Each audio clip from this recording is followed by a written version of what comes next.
Now, this topic of having a shame wound is so fresh in my mind because in Thrivers, we've been deep diving on this topic for the whole month of October, which, by the way, for anyone that doesn't know what Thrivers is, it's a monthly membership where we meet between 9 to 12 times each month.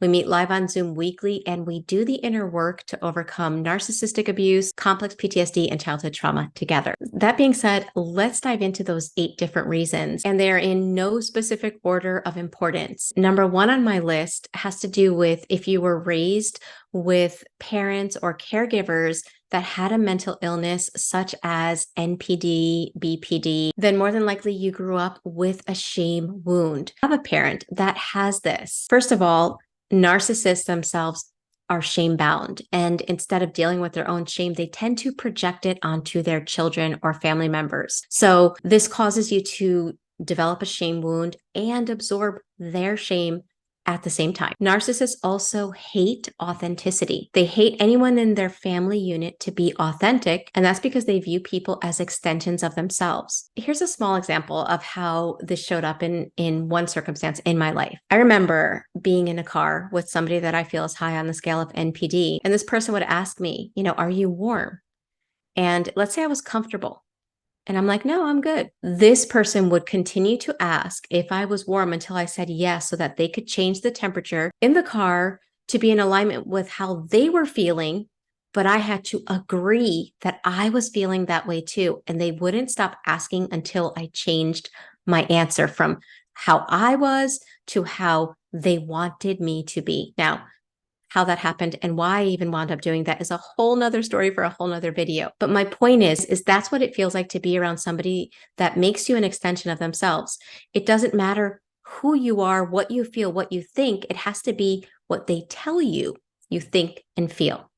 And so that's a violation of our authenticity. That's a violation of being allowed to have free will. And that creates a shame wound. But here's the thing. I tend to highlight shame through the lens of narcissistic abuse because I relate so much to it, but it's not the only reason that can cause a shame wound.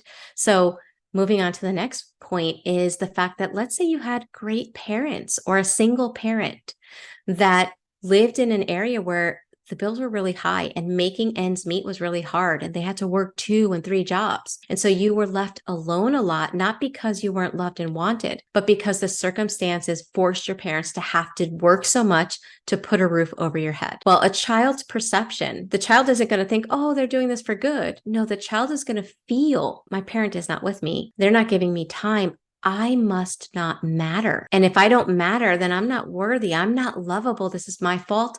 And a shame wound is born. So I want to stress that because it's not always because of something bad. It could also be circumstances that cause a child to feel as if they don't matter. Number 3 is if you have a parent with an addiction, for example, alcohol or drugs. When you're in that kind of an environment, when your parent is not in their right frame of mind, you're not safe to express your feelings. You're not allowed to be upset that they're drinking. You're not allowed to call them out for their mean behavior or bad behavior when they're under the influence. You're not allowed to show any negative emotion. And so basically, feelings become bad. You're not allowed to feel. Feelings aren't safe. And that's like saying breathing isn't safe to a human being because we feel. It's part of the way we experience the world. However, when we're in those dynamics where feelings aren't safe, we suppress, we repress, our survival brain compartmentalizes them because it's dangerous to feel because of the consequences that happen with a parent like that.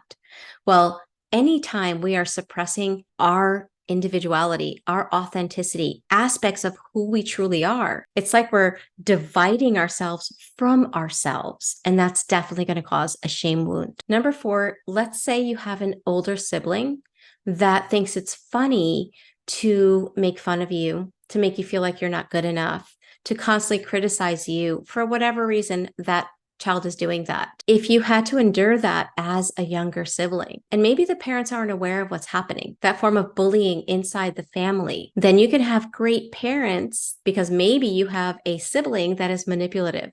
that acts one way in front of the parents and another way behind closed doors. Basically, an older sibling that's like on the road to becoming a malignant narcissist, right? That can cause a shame wound as well. And I've had many clients and many members of Thrivers struggle because of what they experienced by older siblings. So again, I'm just trying to give many different scenarios as to why we can wind up suffering from a shame wound. And that kind of leads me into the fifth reason, which is bullying in school. So you could have a great home environment, but if you're in school, remember, we're in school for so many hours a day, 5 days a week. And if you're in an environment where you are being bullied all the time, nonstop, you might be afraid to have shared this with family members because maybe the bullies made you feel like something bad would happen if you shared it. Then that also can create shame. Number 6 is any form of abuse, whether it's sexual, physical, or verbal. Any of those creates toxic shame. Toxic shame is fueled by beliefs like I'm bad, I'm not good enough, there's something wrong with me, I'm unlovable, there's something wrong with being me. And any form of abuse is going to cause a child to feel that way. And number 7 is if you have unhealed parents who themselves have an unconscious shame wound. So for example, if your parent was a victim of narcissistic abuse by their parents, or a victim of narcissistic abuse by your other parent, and let's say the narcissist is gone, the toxic person is gone out of their life, but your parent is living with that unhealed cptsd. This is a term that not everyone likes, but it's a hard truth to swallow, that hurt people hurt people. It could be that you had a parent that loves you so much, but because they haven't healed, they've inflicted and passed down their own shame wound. So those are 7 different scenarios that can create a toxic shame wound. And the reason I want to bring out how many different ways that you can get this is because sometimes I'll get somebody that joins Thrivers and they're like, Michele, I know you talk a lot about narcissistic abuse.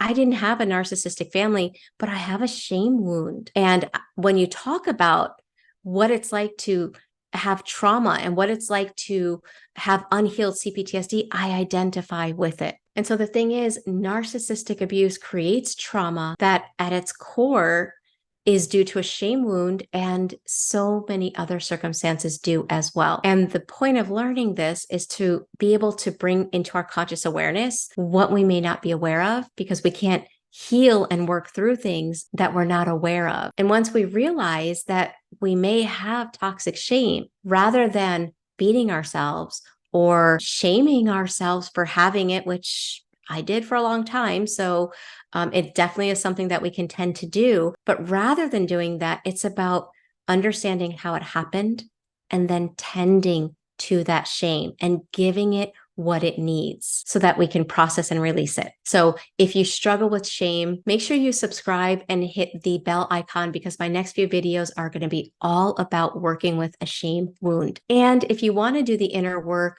not on your own, but with others in a group setting and in live meetings instead of just a video course, make sure you check out Thriver School of Transformation, because that's what we do.